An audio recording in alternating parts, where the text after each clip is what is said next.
Hello, and welcome to Tobin Daily. I'm JNS Editor-in-Chief Jonathan Tobin. Thanks for joining me for another discussion on the most pressing issues in the Jewish world. Please like, subscribe, and give us good reviews when you listen to the show. Now let's get started.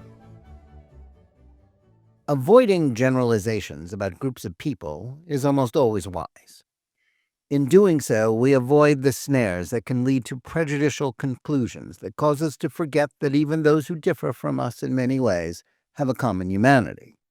When people refer to opponents of any kind by saying that they, whoever they might be, are all alike and therefore bad, we know they are usually telling us far more about themselves than anything else. And yet, as much as we might wish it not to be so, there are occasions when groups do exhibit loathsome behavior that are a clear illustration of their beliefs and values. Over the last month, the Palestinian Arabs have done just that during ceremonies as part of the release of hostages they took on October 7, 2023.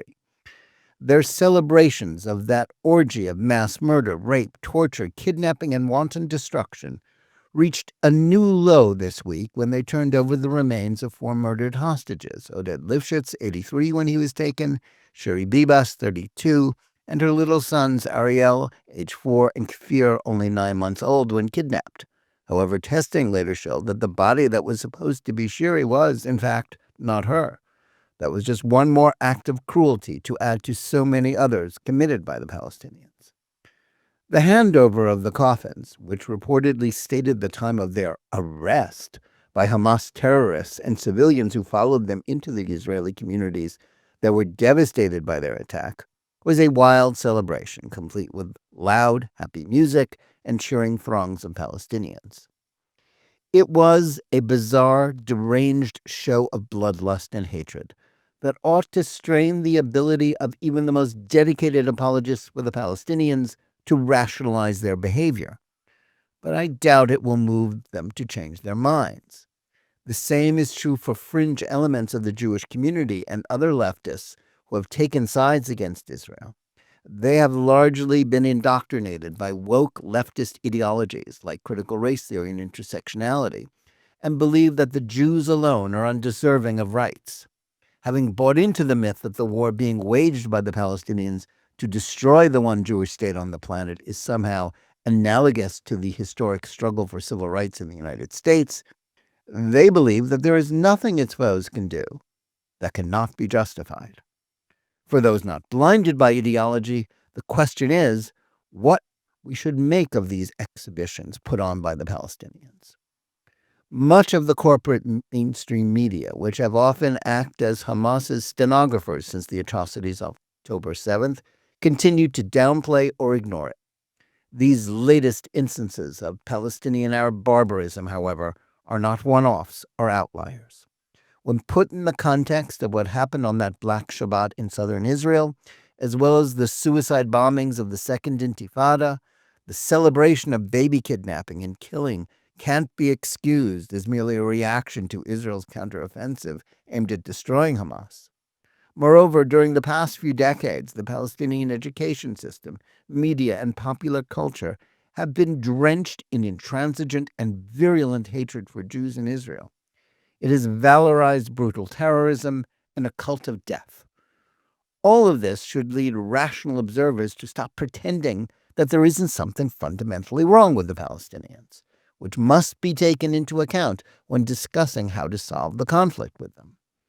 As much as decent people will always reflexively seek to project their own beliefs and values, even on those with whom they are locked into disputes, there are times when evidence demands that we stop pretending that there aren't some clear differences between national cultures.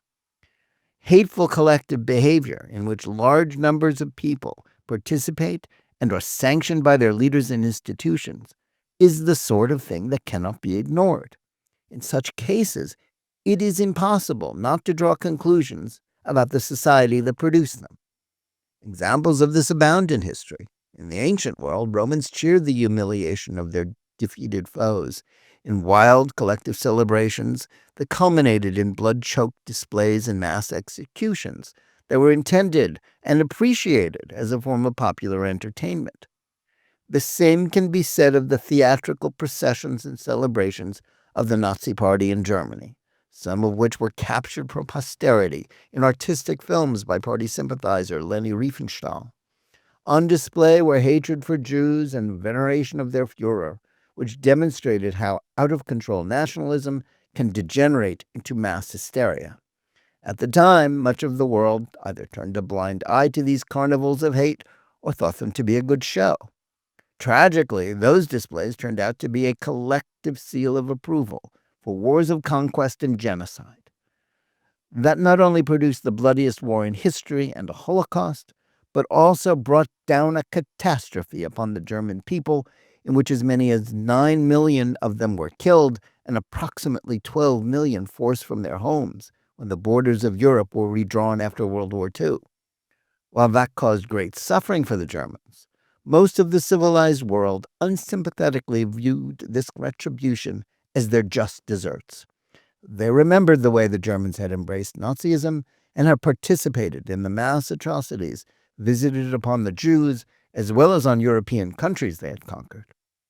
Like the Palestinians who cling to their Nakba or disaster narrative of woe at the hands of the Jews in 1948, the Germans too had their own story of being unfairly treated by the victors of World War I and used it to justify victimizing others. Mixed in with the sick racial theories and anti-Semitism of the Nazis, it created a fatal brew of hate that led them and the world to disaster. It's long past time to evaluate the Palestinians in a similar fashion. There's no denying that they have suffered over the course of the last century. Rather than work with the returning Jews to share the country in a way that would have benefited both peoples, they preferred to reject compromise. From the 1920s on, they stuck to demands that the clock be turned back to a mythical past in which the local Arabs would rule the land between the Jordan River and the Mediterranean Sea by themselves, with the Jews being, at best, a tolerated and discriminated against minority. They constructed their national identity around that myth, even though there had never been such a state in the history of that country dating back to antiquity. Betrayed by their leaders and treated with contempt by other Arab states that refused to absorb or resettle the 1948 refugees, they doubled down on their legacy of defeat and dispossession. Rather than accepting the reality of the Jewish state and its legitimacy, they have found it impossible to move beyond their futile quest to destroy Israel. Instead, they have rejected numerous offers of peace and statehood, as well as supported increasingly extremist groups like the Islamists of Hamas. Even worse, they created a culture in which spilling Jewish blood has been the only way for political organizations to gain credibility. All of this is tragic, and the Palestinians themselves have hurt themselves in this manner far more than they have injured Israelis. But after the last 16 months, sympathy for the victimhood narrative should be discarded. Instead, it's time for them to be held accountable, not just for their horrific deeds, but for a collective mindset that has normalized barbarism. If international opinion wasn't so tainted by traditional anti-Semitic attitudes and the modern woke variant that is falsely labeled a settler colonial and apartheid state, no one would tolerate the Palestinians' embrace of terror or their hate-filled celebrations of their evil deeds. The world wouldn't be clamoring to reward them for October 7th and their treatment of their victims with aid, let alone a state. But recent events should reinforce the willingness of the administration of President Donald Trump to envision a future for Gaza in which the Palestinians, like the Germans of 80 years ago, are forced to pay a price for their crimes. As historian Andrew Roberts wrote recently in the Free Press, rather than damning Trump's plan as ethnic cleansing, there are clear precedents for this sort of accountability that have been accepted by an international consensus. More than that, the latest Palestinian celebration of terror and hate should force those members of the civilized world to stop giving them a pass for their behavior. there may well be many Palestinian individuals who are appalled by what their society is doing. That's true not only in terms of the unwillingness to give up resistance that amounts to a justification of genocide of the Jews, but also what it's done to their own people. But they have failed to make themselves known or to push back against the culture of terror. It's also true that resisting Hamas and the other terror organizations, including the supposedly moderate Fatah that controls the Palestinian Authority, would be difficult and extremely dangerous. But in the past, the world has shown no reluctance to judge nations and peoples by their willing to do just that. Even in Nazi Germany, where a totalitarian government controlled every aspect of society and fear of the Hitlerian regime was justified, some resisted. And of course, there were instances of righteous Gentiles who sought to save Jews from death, even though they were rare in Germany and most proved unsuccessful. Despite the nearby presence of Israeli forces and even financial rewards offered for anyone who would help one of the hostages escape, there appears not to have been one taker among the Palestinians in Gaza. It would have been a perilous thing to accept that offer. But we have learned that many of the hostages were held by civilians in their own homes, not only in Hamas's tunnels. They were forced to cook and clean and wash after kids. Yet not a single Palestinian Arab seems to have been willing to save one of the hostages, even those harbored in their homes. There is also the fact that some of the worst of the October 7th outrages were conducted by civilians and not the Hamas assault forces. When it comes to the Palestinians, all of the well-meaning rhetoric about common humanity was defeated by collective mindset that, like that of the Germans, demonized Jews. Drawing conclusions about the Palestinians need not obligate us to mimic their hatred by dehumanizing them, but it does oblige us to be honest about their national culture and demand that it be changed before they are allowed to have any power to inflict further harm on others or themselves. Faced with total defeat and with their country in ruins, the Germans did change and put their Nazi past behind them, even if not all of those responsible for the Holocaust were held accountable. The Palestinians, however, will never change until the civilized world stops cuddling them and making excuses for their culture of death, hatred, and intransigent dedication to perpetual war on the Jews.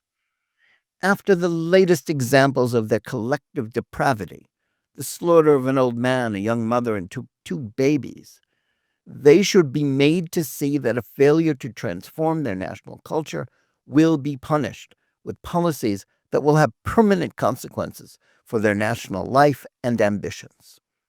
The alternative is to doom both Israelis and Palestinians to another century of pointless conflict and more sick exhibitions of hate, such as the one that Hamas staged to celebrate the deaths of innocents. Thanks for listening. Please remember to tune in every day for Jonathan Tobin Daily Edition and every week for Think Twice, my full-length JNS TV program. Whether you're listening to us on Apple, Spotify, YouTube Music, or any of the other podcast platforms, or on the JNS YouTube channel, please like and or subscribe to JNS. Click on the bell for notifications and give us good reviews. Please write to us at thinktwice@jns.org and let us know where you listen or watch the show and what you think about it. And remember, keep reading and thinking for yourself.